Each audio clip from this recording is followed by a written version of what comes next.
ऐसे हुई 51 शक्तिपीठों की स्थापना ब्रह्मा के पुत्र प्रजापति दक्ष की पुत्री सती से भगवान शिव का विवाह हुआ। कुछ समय बाद दक्ष को पूरे ब्रह्मांड का अधिपति बना दिया गया। इससे दक्ष में अभिमान आ गया।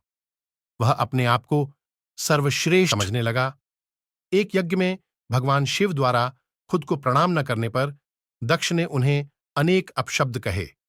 दक्ष ने शिव को शाप दिया कि उन्हें देव यज्ञ में उनका हिस्सा नहीं मिलेगा। यह सुनकर नंदी ने भी दक्ष को शाप दिया कि जिस मुंह से वह शिव निंदा कर रहा है वह बकरे का हो जाएगा। समय बाद दक्ष ने एक भव्य यज्ञ का आयोजन किया। उसमें सभी देवी देवताओं को बुलाया गया, पर अभिमानी दक्ष ने शिव को उस यज्ञ से बहिष्कृत कर दिया। किसी तरह सती को यह पता चला तो उन्होंने शिव से उस यज्ञ में जाने की अनुमति मांगी।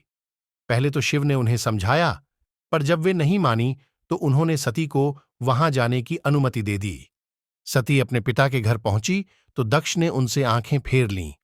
सती यज्ञ में शिव का भाग न देखकर रुष्ट हो गईं और सभी को बुरा भला कहने लगीं। यह सुनकर दक्ष ने भी शिव निंदा प्रारंभ कर दी। यह सुनकर सती को बड़ा दुख हुआ और उन्होंने योगाग्नि से अपने शरीर को भस्म कर दिया। यह देखकर शिव के गणों ने दक्ष यज्ञ पर हमला कर दिया, पर देवताओं ने उन्हें वहां से भगा दिया। वे शिव के पास गए और सारी घटना सुना दी। यह सुनकर शिव को बड़ा क्रोध आया। अपनी एक जटा को उखाड़कर जमीन पर मारा, जिससे वीरभद्र और महाकाली प्रकट हुए।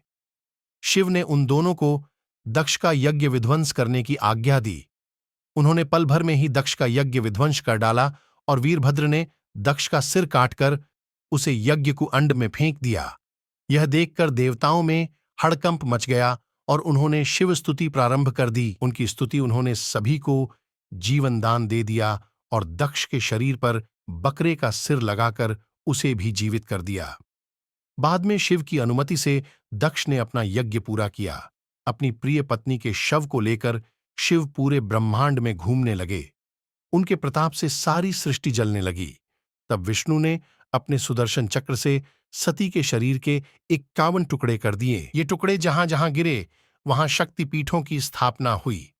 तब सती का पूरा शरीर कटकर गिर गया तो भगवान बहुत दुखी हुए और कैलाश पर जाकर एकांत में समाधि ले ली। धन्यवाद।